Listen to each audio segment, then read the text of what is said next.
Hello students, class 12th accountancy के most important question series का ये मेरा 4th वीडियो है। इसके पहले मैंने 3 वीडियो बनाए थे, ट्रू फॉल्स के, फिल इन द ब्लैंक्स के और multiple choice question. 50-50 important question मैंने सबके दिए थे। इसके अलावा 2 मार्क्स इंपॉर्टेंट क्वेश्चन, 2 मार्क्स वाले क्वेश्चन, 3 मार्क्स वाले क्वेश्चन एंड 4 मार्क्स वाले क्वेश्चन के भी 50-50 क्वेश्चन मैंने बना करके अपलोड किए थे। आप ज़रूर देख लीजिएगा। आज ऑब्जेक्टिव क्वेश्चन सीरीज में आज हम करने वाले 1 वर्ड सेंटेंस या आंसर के क्वेश्चन के। तो बहुत ध्यान से समझिएगा कि ये बिल्कुल सिलेक्टेड क्वेश्चंस हैं। इनको आप अपने रजिस्टर में कॉपी में नोट कर लीजिए। State the nature of income and expenditure account. तो इनकम एंड एक्सपेंडिचर अकाउंट कैसा अकाउंट होता है? Nominal account. Excess of income over expenditure is known as surplus and saving भी बोला जाता है। Name of the account which is known as brief form of cash account, receipts and payments account. By which account with the help of income and expenditure account is prepared? Same answer इसका, receipts and payments account.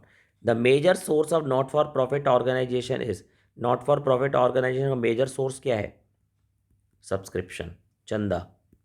Items not recorded in receipts and payment account are non cash item. जो non cash items हैं उनको record नहीं किया जाता। When a firm can pay interest on partners capital, अगर partnership deed में provision है तभी पे करेंगे, यानी इसका आंसर है provision in partnership deed. Next, the persons who have entered into partnership with one another are collectively called. चारों partner, मान लीजिए 4 पार्टनर फर्म में आए तो चारों को अलग अलग पार्टनर बोलते हैं, बट कलेक्टिवली क्या बोलते हैं? कलेक्टिवली बोलते हैं firm. Who can participate in the management of a firm's business? Every partner, हर पार्टनर फर्म के मैनेजमेंट में पार्टिसिपेट कर सकता है। What we call the capital account of which the closing balance में changes every year? Fluctuating capital. जिसका answer है fluctuating capital. What is the result of change in profit sharing ratio? अगर profit sharing ratio में change होता है तो उसको हम क्या बोलते हैं? Reconstitution of partnership. Reconstitution of partnership. What is the basis of, what is the basis of valuation of goodwill? Goodwill का वैल्यूएशन का बेस क्या होता है? प्रॉफिट होता है। क्या होता है? प्रॉफिट। प्रॉफिट अर्निंग कैपेसिटी बोल सकते हैं, profit earning capacity of business over other firms.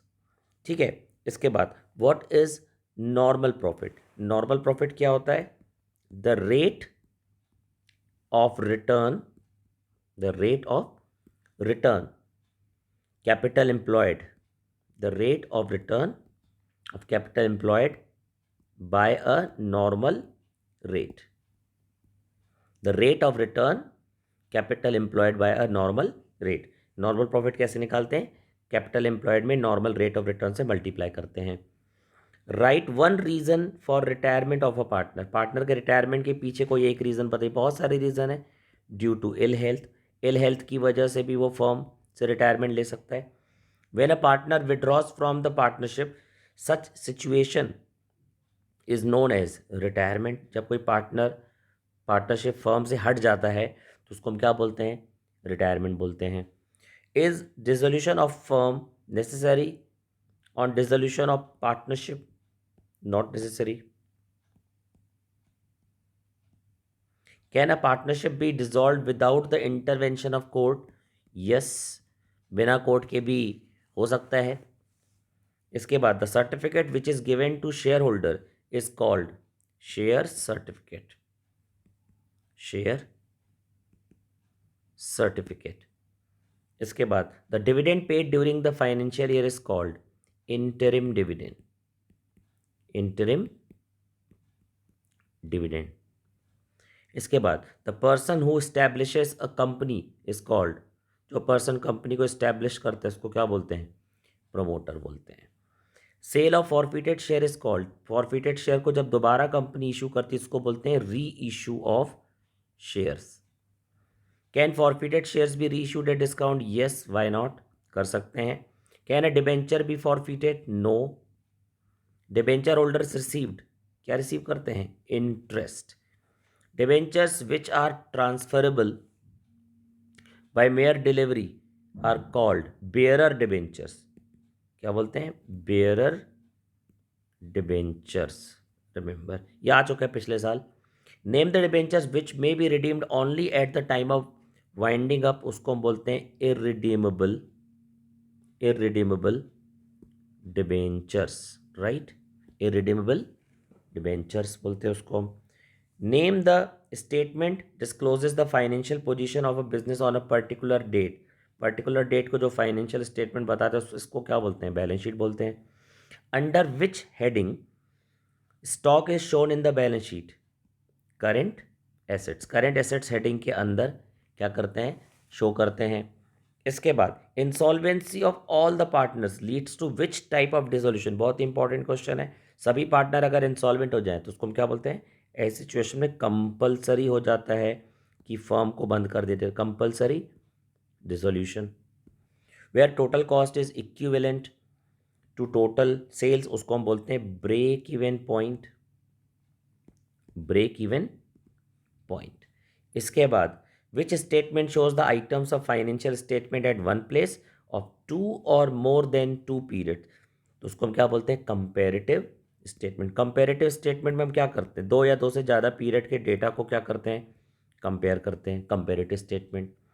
Which statement disclose the source of cash and their utilization between two period, उसको हम क्या बोलते हैं? कैश फ्लो स्टेटमेंट और एनालिसिस, कैश फ्लो स्टेटमेंट और analysis. Which ratio shows the ability of paying external liability? Solvency ratio से हमें पता चलता है एक्सटर्नल लाइबिलिटी के पेमेंट के बारे में। Which is what is called the liability which is payable under 1 year, उसको हम क्या बोलते हैं? Current liability. वो लाइबिलिटी जिसका हमें 1 साल के अंदर पेमेंट करना होता है उसको हम करेंट लाइबिलिटी बोलते हैं।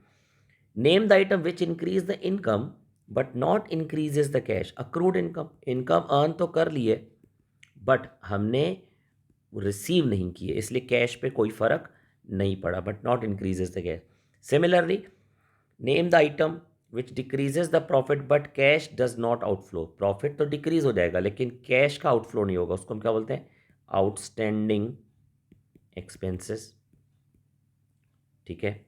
Refund of income tax under which activity comes under which activity? Operating activity. याद रखिए इनकम टैक्स का जो रिफंड है वो ऑपरेटिंग एक्टिविटी के अंदर आता है।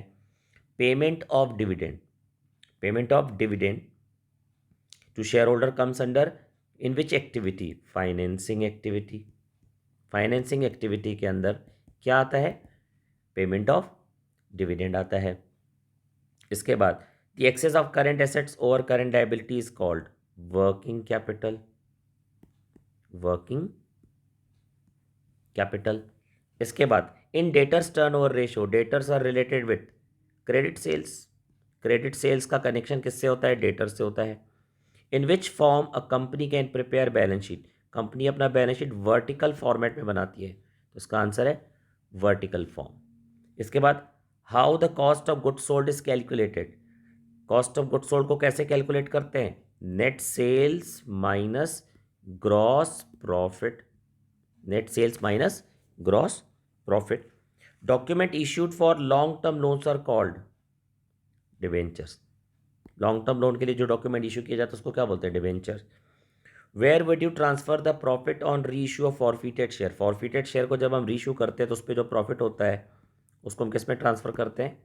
कैपिटल रिजर्व में ट्रांसफर करते हैं। ऑथोराइज कैपिटल को और किस नाम से जाना जाता है? नॉमिनल कैपिटल भी बोलते हैं, रजिस्टर्ड कैपिटल भी बोलते हैं। Nominal capital. How many times the realisation account is prepare during firm's life? Only 1 time. जब फर्म बंद होती है केवल तब बनाया जाता है, तो उसका आंसर है 1 time. Eight which value the assets of dissolve firm? जब फर्म बंद हो जाती है तो एसेट्स की वैल्यू को कौन सी वैल्यू पर ट्रांसफर करते हैं? उसको हम बोलते हैं बुक वैल्यू। क्या बोलते हैं? बुक वैल्यू पर ट्रांसफर करते हैं। Dissolution of partnership due to effect of time is called, उसको हम बोलते हैं डिसोल्यूशन बाय इंसिडेंस। क्या बोलते हैं? Dissolution by incidence, right. इसके बाद purchase consideration minus net assets, उसको हम क्या बोलते हैं? गुडविल बोलते हैं। And last, the common base of the income statement. Income statement में जो कॉमन बेस होता है वो क्या होता है? वो बेस होता है रेवेन्यू फ्रॉम ऑपरेशन, जिसको हम बोलते हैं सेल्स। रेवेन्यू फ्रॉम ऑपरेशन को ही क्या बोला जाता है? सेल्स बोला जाता है। और भी इंपॉर्टेंट क्वेश्चन लेकर के मैं जल्दी ही आऊँगा, तब तक आप ये नोट करते रहें। Thank you so very much for watching.